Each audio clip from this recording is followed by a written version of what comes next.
Arduino is by far the face of beginner electronics, and although a lot of people own the starter kits, many are still stuck at breadboard. In about 10 minutes, I'm going to show you the 5 things which took me 20 years to learn in order to move from the breadboard to designing my own circuit, and how you too can transition to finished products. In this video, we are going to cover the 3 main reasons why many cannot build their own circuit without the microcontroller, the hidden secret about using a dev board that almost no one talks about, the right way to learn electronics from beginner to pro, a step-by-step process of reverse engineering the Arduino sketches, and the right tools to get started building your own circuits. Let's get started. Electronics is a branch of electrical engineering focused on controlling small amounts of electrical energy to create logic, intelligence, and behavior in machines. The first reason why most people are stuck at prototype is because of the lack of foundational principles of electronics.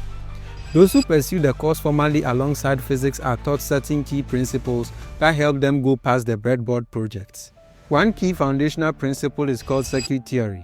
In every electronic device, there are carefully designed loops that control the flow of energy called circuits.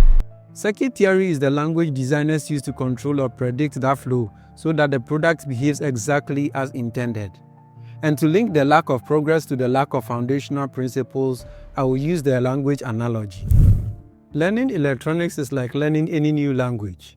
Most people who don't have formal training in the language dream of speaking in that language such that instead of starting with the basics such as alphabet, numbers, and phonetics, which is the vocabulary, they jump straight into memorizing phrases and sentences without understanding sentence structure. And when they cannot form their own sentence or make any further progress for a long time, they give up. The same goes for electronics. Instead of starting from vocabulary of electronics, which is the resistors, capacitors, etc., and how they work together in a circuit, many start with Arduino without understanding why it works. That is why they can repeat the sketches but can't build their own circuit. And so comparing the two, components, which are words, are the resistors, capacitors, diodes, etc. How they are combined to form a circuit in electronics is called schematics. And this is the sentences of the language. Circuit theory results to the grammar. Core ideas from circuit theory we use at this level are Ohm's law, which tells how voltage, current, and resistance relate. Kirchhoff's law, why current splits and voltage adds up. Series and parallel behavior, why circuits act differently when wired differently. Energy and power, why components heat up or fail. And these answer questions like, where does the current flow? What sets the voltage here? What component controls timing, gain, or protection? And without these key foundational principles, many are stuck at prototype. Still on the language analogy, the second reason why most people are still stuck at prototype is because of a lack of a guide. When we don't understand a word, phrase, or context of a sentence, we use a dictionary. And in electronics, that dictionary is called a datasheet. It is written by the component designers to tell you what the component does, how to connect them to other components, its safe operating conditions and limits, and what happens if you ignore these things. Most starter kits do not provide such critical information, where to find it, how to read or apply it, and unless you already have some background in electronics, you are left in the dark. Take the Blind sketch for example, which is the first project everyone runs to have a feel of electronics. The instructions only give you the components to use, but does not explain the design logic behind them.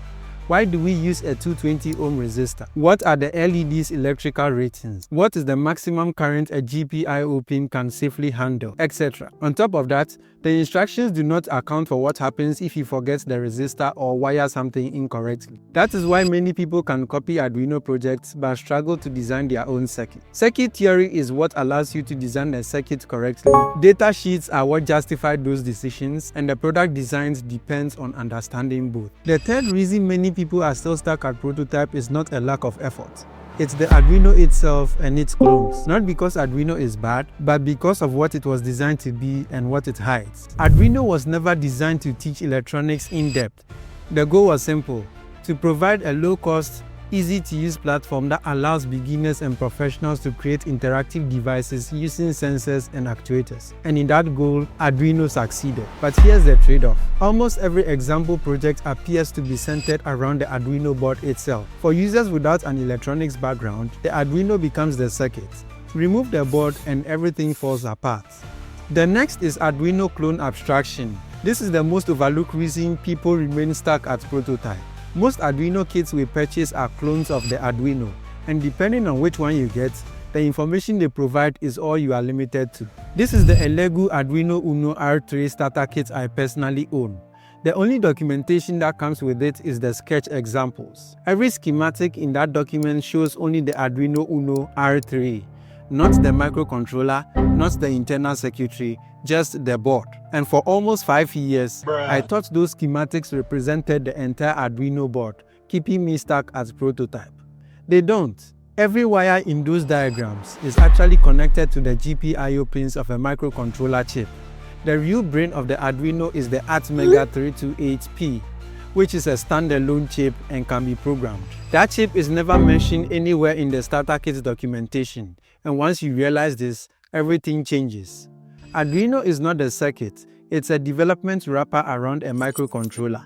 And once you understand this, you realize you can remove a lot of things. The USB interface, extra components, extra GPIO pins, and keep only what your product actually needs. This realization pushed me to dig deeper into Arduino's own documentation, reference designs, and even in Wikipedia, where I found the Arduino board in its prototype phase. And that's where the idea clicked. Redesign the Arduino example sketches as bare-bones circuits, remove unused GPIOs, understand every component, and use that knowledge to build my own devices from the ground up. This brings me to the hidden truth. Arduino makes it easy to start, but unless you peel back the abstraction, you'll always be dependent on the board. And that's why so many people will never move past the prototype stage. Built with a microcontroller, voltage regulation, USB communication, clock circuitry, protection components, and lots of GPIO pins, the Arduino is a starter or development kit meant to help you assemble your projects easily, but not to be the final product. And when you build real products, you will have to shrink the circuit down to only what you need. Fewer components, smaller size, lower cost, better functionality, and reliability. So tell me in the comments what clone of Arduino you have, and let me know if the name and datasheets of the microcontroller can be found there. And in case you are getting value from this video, make sure to subscribe, hit the notification bell, and set it to all notifications so you don't miss the next episode. Back to the lesson. So the question now is, how should you learn electronics the right way? There are 6 levels in electronics, from hobbyist to industry. And the first level is the basic electronics and circuits, which is the foundation. At this stage, you understand voltage, current, resistors and the components, reading schematics, using data sheets, and building simple analog circuits. For resources, I suggest Basic Electronics by Randy Orr on Instructables, the Learning Circuits playlist from Element 14, the Engineering Mindset channel, the Learn Electronics channel, and the Great Scott channel. The second level deals with microcontrollers and embedded systems, which many are already used to. At this level, we learn programming, sensors and actuators, communication protocols, and real-time control. The outcome is to learn smart devices and automation. Channels such as Electro Noobs, Flashy Tech, Arduino Workshop playlist from Core Electronics, How to Mechatronics channel, the Drumebot Workshop, and Rahel de Barros. The third level is the embedded product design and PCB engineering. The goal is to transition from breadboard prototypes to professional boards. Designing PCBs using computer-aided design software such as EasyEDA, KiCad, Altium, etc. It also deals with manufacturing and assembly. YouTube channels such as Robert Feranek, John Thiel from Predictable Designs, Skills Lab, Lefty Maker are good resources you can learn from. The fourth level deals with systems integration and embedded Linux. The goal is to move from single board control to full systems integration. The fifth level is industrial and automotive electronics. The goal is to understand how electronics power vehicles, factories and machines. And finally, aerospace, medical and consumer products. This is where you learn high reliability and high performance electronics. Each level builds on the one before it. A document concerning the goals, focus area, tools, learning path and resources of every level is shared in the description.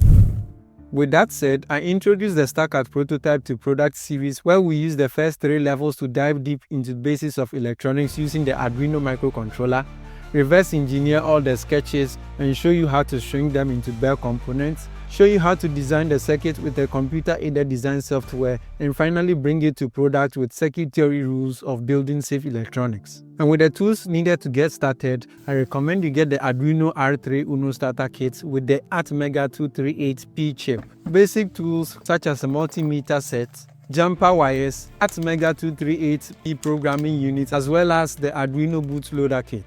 Links to purchase these are in the description. In the next video, we'll set up the Arduino IDE, run the Blink sketch, shrink it to the bare minimum, and design the circuit using the Easy EDA for our own Blink circuit. Make sure to subscribe, hit the notification bell, and set it to all notifications so you don't miss the next episode. Till the next one, this is the Tech Hub. I am Aldo. Bye for now.